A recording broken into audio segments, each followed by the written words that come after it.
Ang kwento ng manga na to guys ay about sa isang pinakamalupit at pinaka nakakatakot na assassin sa kanyang kapanahunan. Ang pangalan niya ay si Taro Sakamoto. Dahil sa kanyang kapanahunan guys ay halos takot na takot ang lahat ng mga sindikato, lahat ng mga gang, lahat ng mga mga tigasin dyan sa mga liblib na lugar, lalo na kahit assassin na kasing kapareha niya ay takot na takot sa kanya dahil si Taro Sakamoto ay hindi lang isang gifted kundi isa rin siya sa kumbaga parang isa rin siyang child prodigy na pagka-assassin guys dahil sa kanyang angking galing, angking talino at sa pagkipaglaban guys na kahit anong klase ng sandata ay kaya niyang pataubin o tapusin ang kanyang target at hindi kahit isa man nafe-failed or napapakyas itong si Taro Sakamoto sa lahat ng kanyang mga missions, low class man or high class or pinaka S class na mission man ay kaya nitong tapusin ng madalian lamang. Kaya halos lahat ng mga rival na hitman niya ay nagseselos at higit sa lahat takot na takot sa kanya. Pero isang araw ay habang siya naman ay nag-go-grocery guys sa isang department store ay na-meet niya ang nagpaantig ng kanyang puso. Ibig sabihin guys na in love si Taro Sakamoto guys sa isang cashier sa isang department store at doon nagsimula ang kanyang pag-ibig. At ang nangyari guys ay dahil siya ay umibig at na-in love dun sa cashier guys sa department store ay ang nangyari guys ay nag-retired siya at pagkatapos ay ikinasal sila at pagkatapos ay nagkaroon sila ng anak at ilang taon ang makalipas ay umiba na ang katawan ni Taro Sakamoto guys. So tumaba na siya guys, hindi gaya nung dati na napakamatipuno niya, malupit na assassin. Ngayon parang na siyang Kenko kung tingnan niyo po guys, napakataba niya na. And sa other scene naman ay makikita po natin na may isang lalaki na tumayo dito sa isang department store. And sabi niya, andito ka lang pala, dito lang pala kita makikita, Ginoong Sakamoto, matagal na kitang hinahanap. So, isang araw sa isang department store ay habang nagbabantay si Sakamoto sa kanyang department store ay may pumasok na bata. So ang batang ito ay palaging pumupunta dyan sa department store nila para maglaro nitong target na arrow. Then habang naglalaro siya ay bigla itong nadapa guys nang dinampot niya yung isang arrow. Pagkadapa niya ay nabangga niya yung isang mama kung saan nadumihan ng kanyang pantalon guys. Dahil nahulog yung mga gamit niya sa bag, yung mga ink, ganyan. Sabi niya, "Hello, mama, sorry po." So, actually humingi ng pasensya yung bata pero yung lalaki sabi niya, "Walang hiya ka, sinira mo yung araw ko. Dinumihan mo pa yung pantalon ko. Ito yung nababagay sa'yo." Actually, susuntukin niya sana pero hinarang ito ni Sakamoto guys at bigla na lamang itong sinunggaban ng ball pencil egg. Actually, patay na sana yung lalaki pero inisip lang pala ni Sakamoto yon. Siyempre, kinokontrol ni Sakamoto ang kanyang pagiging assassin dahil may pamilya na siya. At sinabi niya sa kanyang sarili, "Ay salamat, muntik ko na siyang masaksak." At bigla na lang may salita, "Magaling, magaling. Sasaksakin mo ang lalaking yon gamit ng ballpen sa kanyang carotid artery sa may leeg ha? Nakikita ko yon. Kitang-kita ng aking mga pag-iisip. Kumusta ka na, Mr. Sakamoto? Tagal na natin hindi nagkita. Naalala mo pa ba ako? Ako si Shin, isang clairvoyant." Ang lalaking ito guys ay si Shin, isa ring hitman, isa siyang clairvoyant. Pero guys, ang nangyari, bigla na lang itong sinampal at nalahampas sa mukha itong si Sakamoto. Pero guys, iniisip lang pala ni Sakamoto yon at bigla na lang sumigaw itong si Shin na, "Teka, ba't mo naman ako papatayin? Wala naman akong ginawang masama sa'yo. Hindi mo ba ako naalala? Ako si Shin, nagtatrabaho ako sa'yo dati." Kasi si Shin guys, isa siyang clairvoyant. So yung ability ng clairvoyant guys ay kaya niyang magbasa ng ano yung iniisip ng isang tao. Kaya nababasa niya yung iniisip ni Sakamoto guys. Hanggang sa nag-usap sila guys at sabi ni Shin na so totoo pala sir na nag-retired na kayo at nagkaroon kayo ng tindahan dito. Pero ba't nyo naman iniwan yung pagiging hitman nyo, Mr. Sakamoto? Tingnan mo naman yung nangyari sa'yo, yung sarili mo. Tumaba ka na. Tapos sinayang mo lang yung pagiging assassin at hitman mo. At nagsalita sa isipan nitong si Sakamoto at nagsabing, ayaw ko nang bumalik sa dating trabaho ko sa pagiging hitman. At sinabi naman ni Shin, ano ka ba sir? Dati ikaw yung kinatatakutan ng lahat ng mga assassin at hitman dahil ikaw ang pinaka mas magaling. Sa mundo ng mga hitman at assassin, ikaw yung kinatatakutan nila. Tandaan mo sir na isa kang legend. At sabi naman ni Sakamoto, paano nangyari yun? Paano mo nasabi? At sinabi ni Shin na, hay nako, sinayang mo lang yung trabaho mo. Kung ako pa sa'yo, bumalik na lang tayo sa pagiging assassin. Teka lang, pwede bang manigarilyo dito? Teka, may tanong ako sir. Di ba dati ikaw yung anino ng... Hindi na natapos ni Shin ang kanyang salita dahil nagulat siya dahil naputo lang kanyang sigarilyo. At nakita niya si Sakamoto na kumakain, hawak itong cutter at itinuturo sa likod niya na no smoking. Ang lupit niya guys, no? Saan nga makakahanap ng ganyang klaseng assassin? Pataba na, mabilis pa. Kung sa bagay, siya ang kinatatakutan sa kanyang panahon. Sa kanyang kapanahunan, walang makakatumbas daw eh. At nagsalita sa isipan nitong si Shin na ang bilis niya, grabe. Paano niya pinutol yun na hindi ko man lang napapansin? At maya-maya pa ay dumating itong isa sa delivery boy at bigla nilang sumigaw na, Hoy, Sakamoto, pasensya na akong na-interrupt kayo. Pwede mo ba akong tulungan dito? At kumaway naman itong si Sakamoto guys. At nagulat si Shin, sabi niya, ha? Ba't parang normal lang sa kanila itong taong to? Hindi nila alam kung sino itong tinatanong nila na Sakamoto. Yun nga guys, tinulungan ni Sakamoto itong mama at sa kanilang pag-uusap guys ay nagpapatulong itong mama na kunin yung itong branch ng prune trees. So naging ng tulong itong mama na kung pwede iputulin itong kahoy. And then sabi ng mama na, kaya mo ba itong gawin Sakamoto? Yun nga, bigla na lang lumabas ng kutsilyo itong si Sakamoto. At sabi ng mama, alam kong makakaya mo yan, salamat talaga Sakamoto. Dahil si Sakamoto guys, sa kanilang lugar parang ano siya eh, parang jack of all trades siya eh. Parang lahat-lahat ng kaya niyang gawin eh. Lalo na yung mga kahit na maliit na bagay kaya niyang masolve. Gaya na lamang itong nanay na hindi kayang pakainin yung kanyang anak ng gulay, pinakain ni Sakamoto ng gulay at yung dalawang bata nag-aaway dahil sa isang bola. At ito natin ni Sakamoto sa dalawa.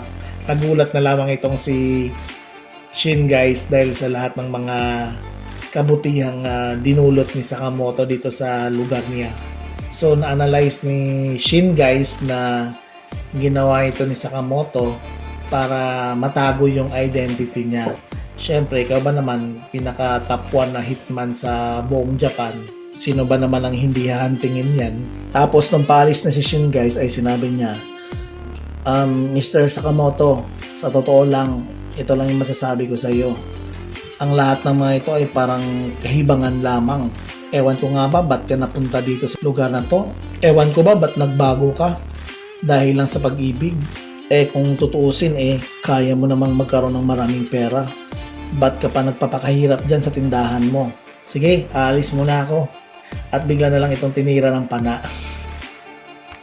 At nung pasakay na si Shin guys sa kanyang sasakyan ay sinabi niya na sa 5 taong hindi ko nakita si Mr. Sakamoto, nanibago ako.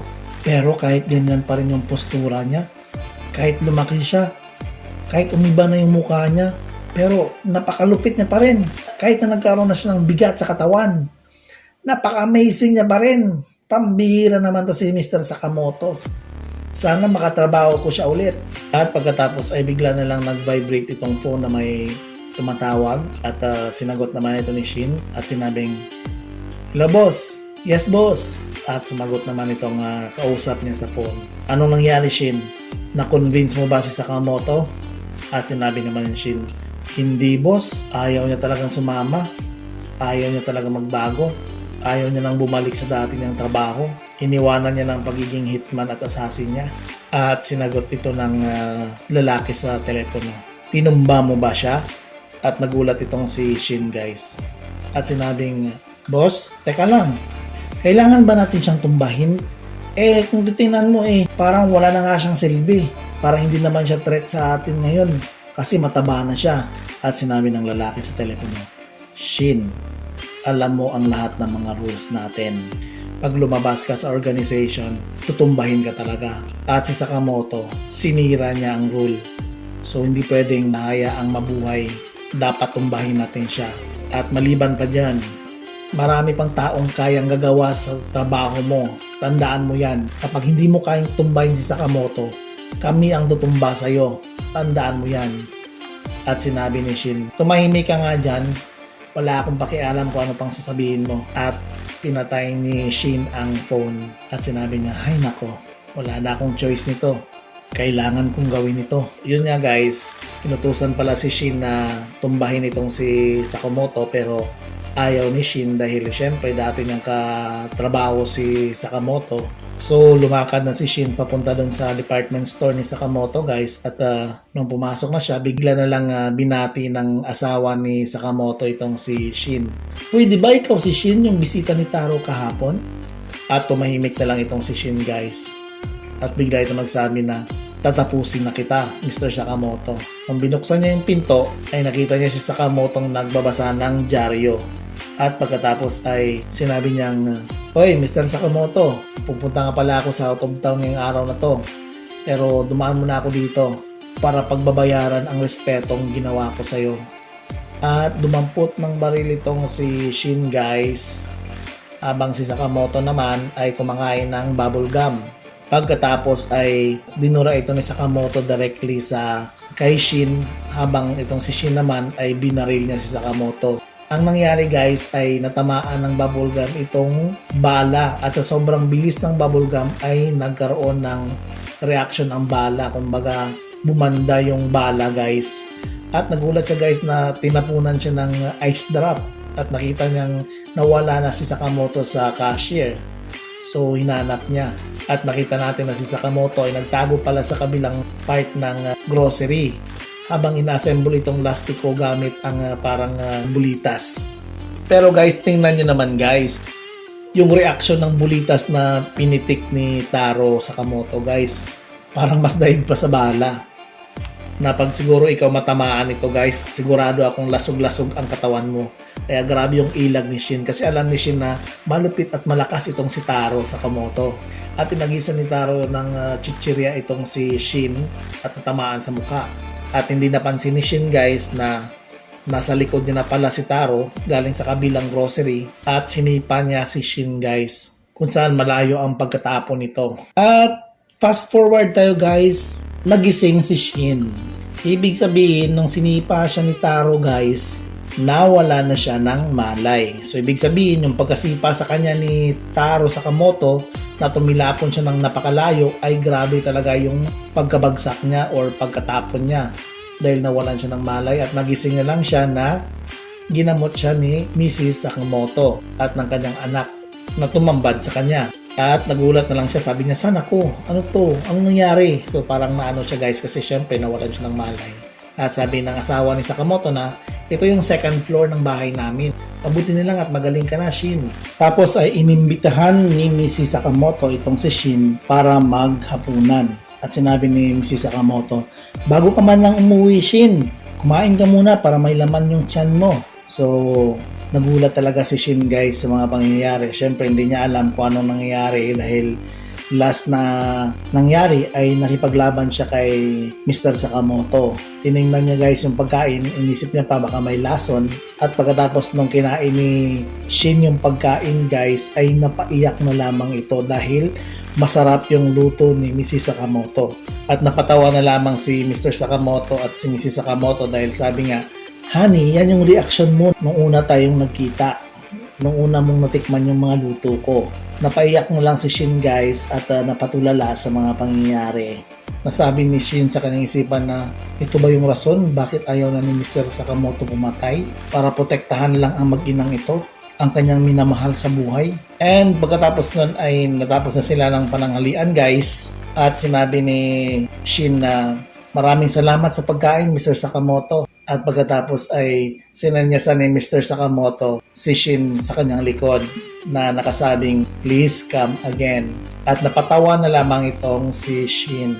Sa fast forward scene guys ay nakita po natin si Shin guys ay humarap na dito sa parang mafia boss yata ito na tinatrabahuan niya. Then sinabi ng boss na gusto mo bang makipag-usap sa akin Shin?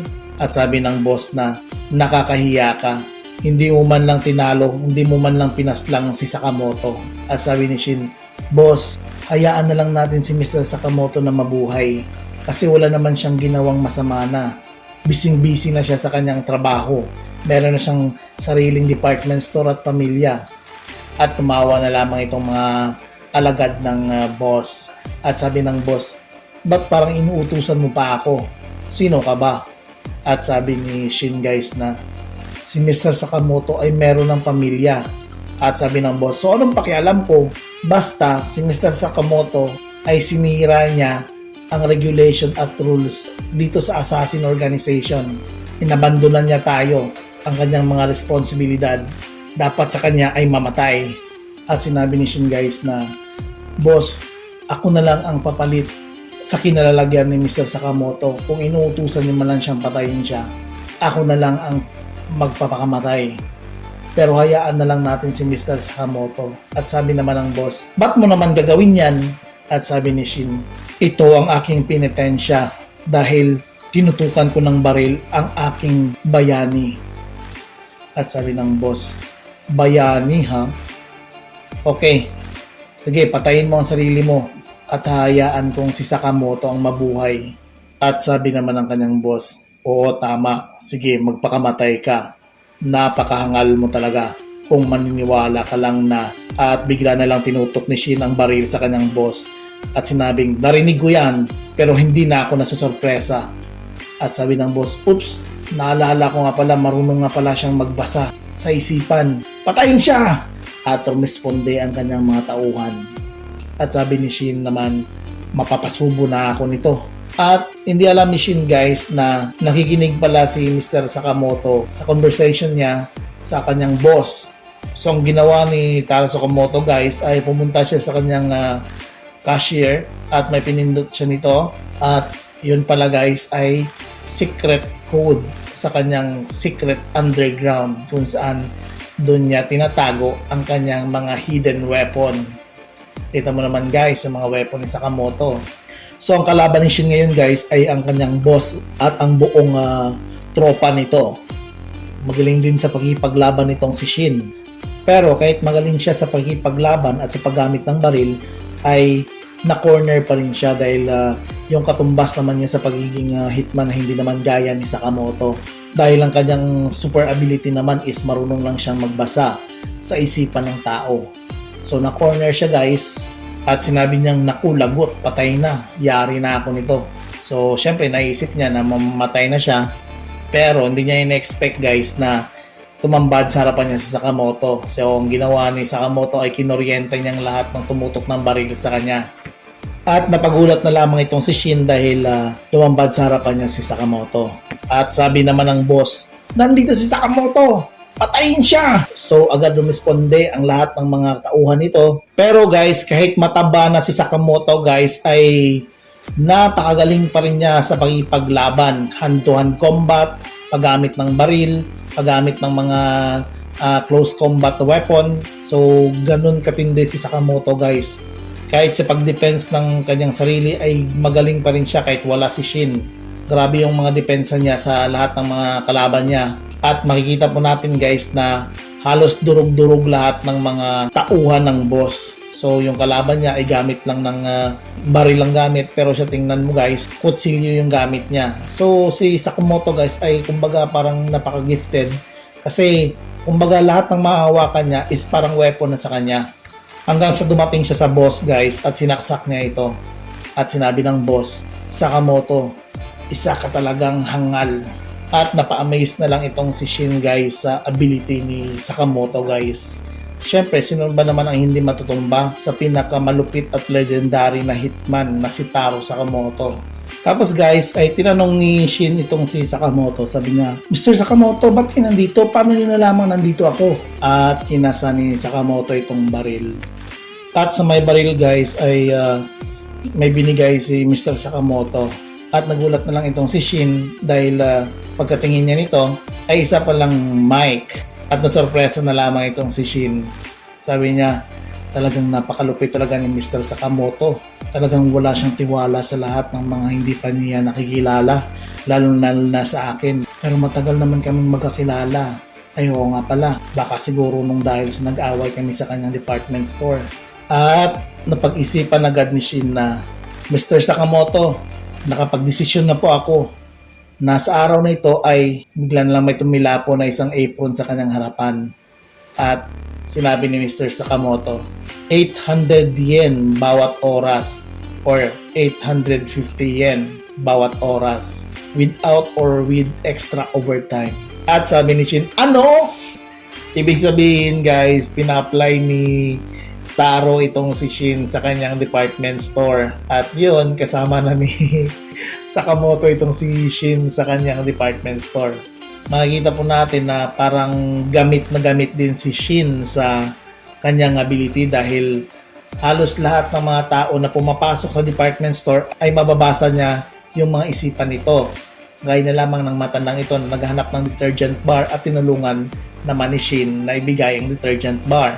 Napangiti na lamang itong magpamilya na Sakamoto dahil sa kanilang bagong employee. At hanggang dito lang po tayo magtatapos guys. Antabayanan po natin ang next episode nito sa Sakamoto Days at huwag po natin kalimutan na mag-subscribe sa ating mga channel at click and follow para mas updated po tayo sa ating mga videos. Ingat guys!